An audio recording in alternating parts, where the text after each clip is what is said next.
Hey guys, so I made a tweet a couple weeks ago about certain things, and I just wanted to make this video to elaborate on those things.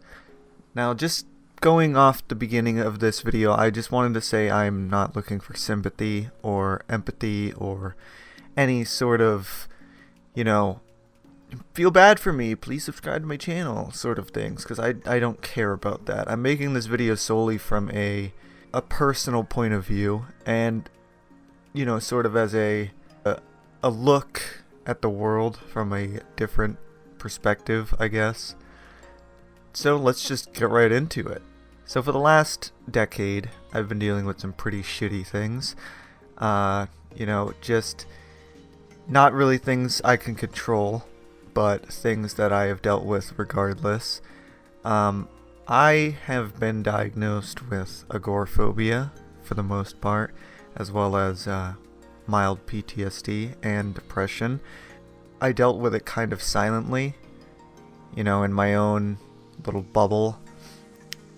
And that's simply because I never really reached out to get help. It's just something that for a while I was embarrassed about, and another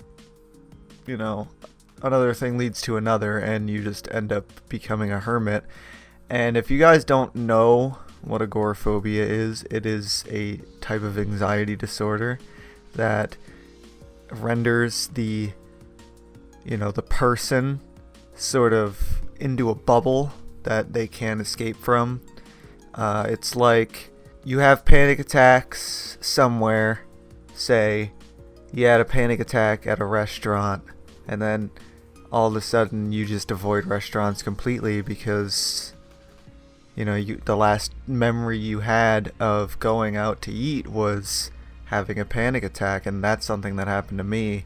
The first time I remember having a really bad panic attack was at a TGI Fridays, and ever since then, I stopped eating out in public, and that was from like 2006 to 2019.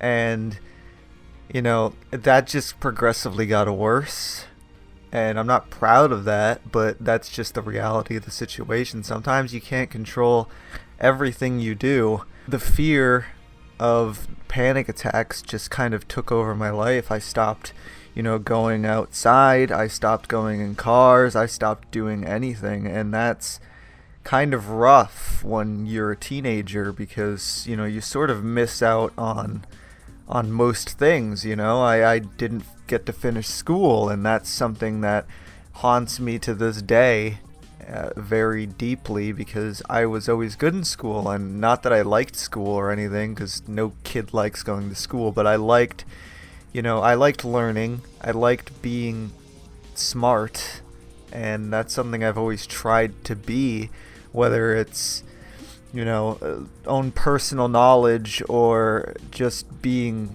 smart on certain subjects. And that's not just because I like being a know-it-all or anything. It's just something I've always enjoyed, was learning about things that I like, which I think is a pretty common viewpoint among people. When you're a teenager, you sort of explore the world in a way. You make mistakes, you date women, and you finish your schools, and you go on to college, and you do crazy things, and your life is sort of born into adulthood from that point. But I didn't get to enjoy any of that.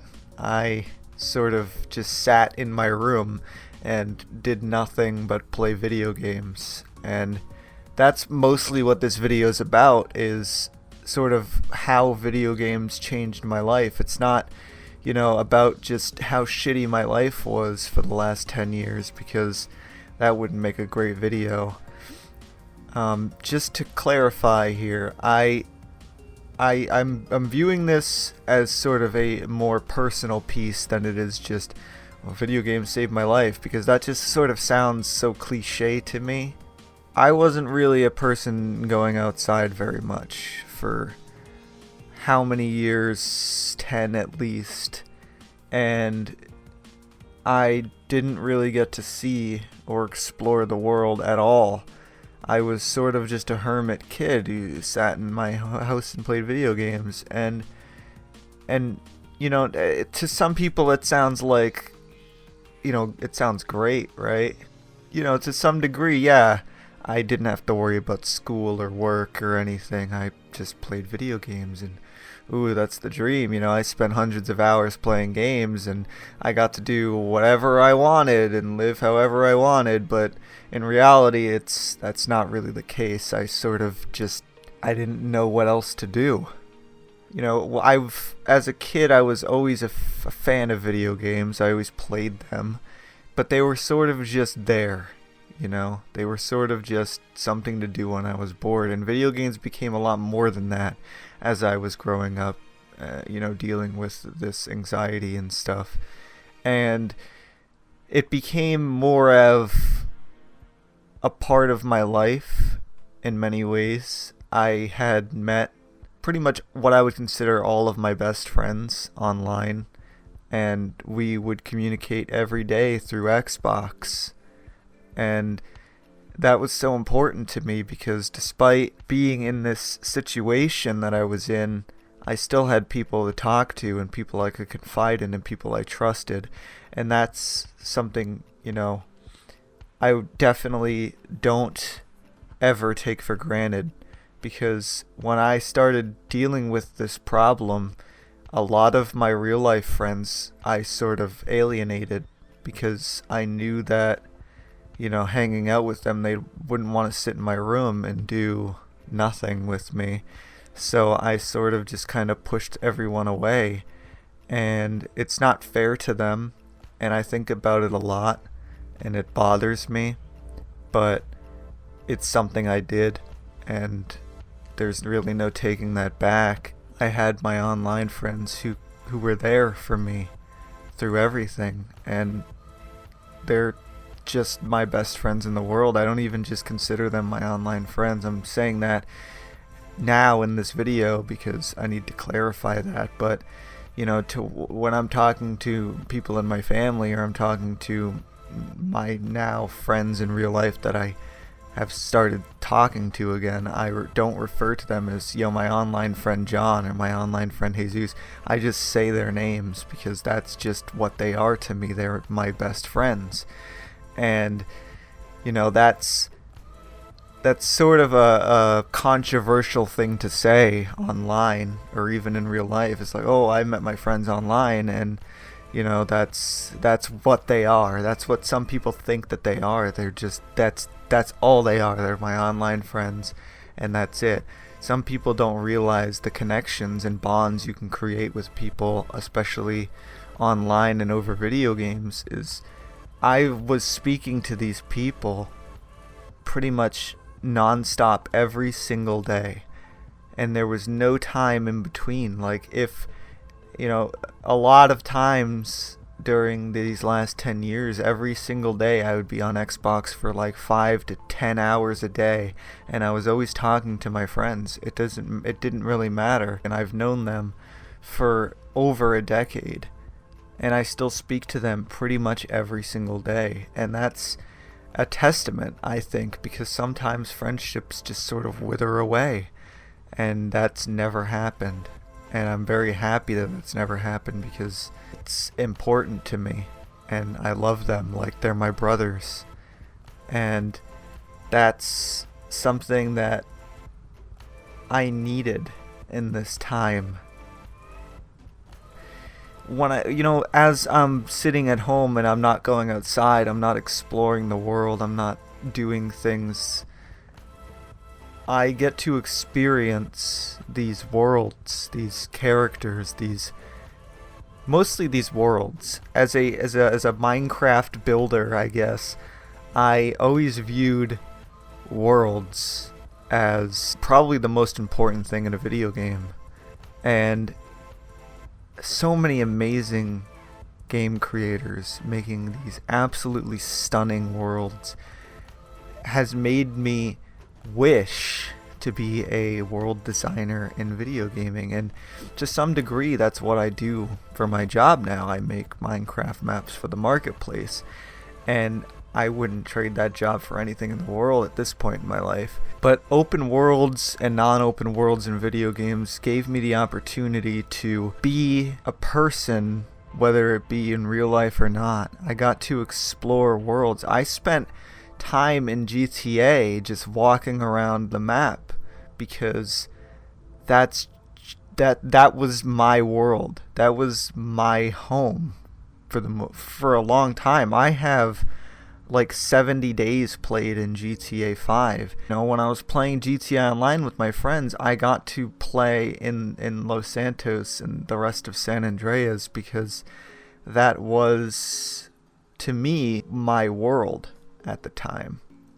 And other games, of course, like The Witcher and Red Dead Redemption and The Last of Us and Uncharted and whatever other video games I came across during the times that I played, I would just enjoy the open worlds and just enjoy exploring and seeing how these worlds are shaped and created and how the detail is so precise and how these worlds can be, whether it be realistic or not. You got to see how well something could be crafted. And it's like seeing the world through a different lens. If you showed a video of yourself walking down the street in Grand Theft Auto to some people who don't play video games, you'd be like, holy shit, that looks so real. Like, you got the cars and the pedestrians and the traffic lights are working and the police, they work and all that stuff all culminating into one. It's like this vast array of creative beauty. These worlds gave me the opportunity to explore beyond my room. They gave me the opportunity to see life, even if it was digital, even if it was artificial, even if it was, just a couple of polygons on a screen. I got to see what it's like to do something that's not sitting in my room. Because for years upon years upon years, that's all I was doing, was sitting in my room, hiding from the anxiety, hiding from the panic, hiding from the depression, hiding from anything. Because I was so afraid of myself.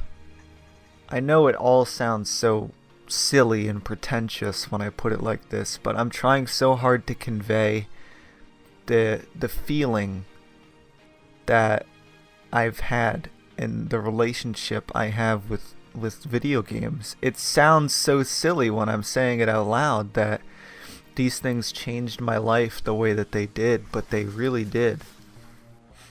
I started playing this game called Minecraft in 2012 because everybody was talking about Minecraft, and you got the ability to build anything you could imagine out of blocks and anything you could work with out of blocks. And I took that and I ran with it, and I made sort of a name for myself with my Hogwarts builds and all of my other builds. I got the ability to be creative in a way that I've never been able to be before, and that's why I have such a great relationship with Minecraft. Is despite all of the other games that I listed, and despite all these amazing open worlds that I love and cherish so much to this day, Minecraft gave me the opportunity. It gave me the opportunity to create worlds that I could imagine in my head, and Hogwarts was a huge project for me, and I love it to death. You didn't get to see a lot of it in the movies, you only got to see specific parts, and the ability to sort of take Hogwarts at face level and add layers that I created in my mind. A lot of places in the castle were just 100% me thinking, oh, this hallway looks nice. This would look what Hogwarts looks like in their hallways. This is what this room would look like in Hogwarts. This is what this room would look like in Hogwarts. It was sort of adding a layer of fan fiction on top of this world that I've adored ever since I was a young child. As much as my life sucked for the last decade, I wouldn't trade it for the world, because I learned so much in the last 10 years despite this problem. I learned so much, not just about myself, but about everything in the world. I got to learn about a lot of things that I wanted to learn about, like history, especially war history.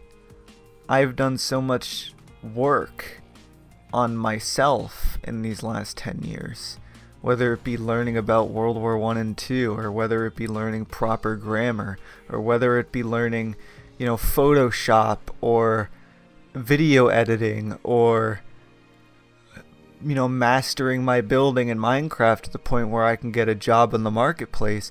All of these things wouldn't have happened if it wasn't for my anxiety. All of these things would not have happened if it wasn't for me being afraid of life.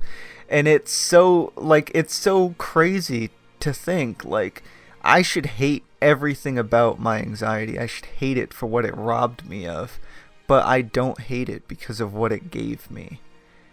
It gave me a life that I don't think I would want to trade for anything else, because it's what made me me. It's what made me who I am. It's what gave me a voice. It's what gave me this platform that I can reach out on and make this video that I don't even know if people will watch, or I don't even know if people will care about. But somebody will watch it, and somebody will appreciate the amount of, heart, I guess, that I'm putting into this video, because it's important to me that people realize that there are people like me out there in the world who are suffering silently. I feel bad for them, and I hope to God that maybe in some time in the future somebody can watch this video and realize that it does get better. Your life does get better, and it is important that you remember that, because there were so many times in this last decade where I thought nothing mattered. I thought nothing could change. I felt like I was stuck in the void, and that no matter what, I was forever stuck in this hole because there was no way out. There was no way out in sight. I really thought sometimes, and I would stay up in the middle of the night crying at the thought that I'm never going to get a job, or I'm never going to move out of mom's house. I'm going to be stuck here forever. I'm going to be the person that I never wanted to be when I was a kid. I was always independent. I was always, I always wanted to live on my own. I always wanted to make a living doing something I loved. And I think most people want that. But I never thought that I'd be sitting here making this video now doing exactly that. Living life again. I have a new lease on life ever since I got help. Almost 2 years ago now. And my life has changed so much so quickly over those last 2 years. And it's all thanks to... I guess it's all thanks to me. And I didn't think that would ever be the case, because I never thought I had the strength to do this. And it's so easy for me to talk about now, especially because there's nothing to be ashamed of. Okay? This is not something that you need to suffer with alone. And it's not something that I ever had to either, but when you're in that rut and you're feeling alone, it does feel like you're the only one, and you're the only person that you can confide in. You're the only person that feels the way you do and can empathize with how you feel, and that's just not the case. There are people who care, and I've learned that over the years. I hate my anxiety, but at the same time, I appreciate what it's done for me as a person. And, it gave me so much. It's hard for me to think of a life without it. So yeah, that's my story. It is important to me that you guys understand that this is coming from a really deep place in me, and it's not easy to talk about, but I've not been ashamed of my anxiety for a while. And I hope that, like I said, somebody takes something away from this video. And I'm not looking for sympathy or anything. I'm just making sure that you guys see this part of me that I've kind of held away from on this channel. And, you know, I want you guys to just see the real me. So thank you.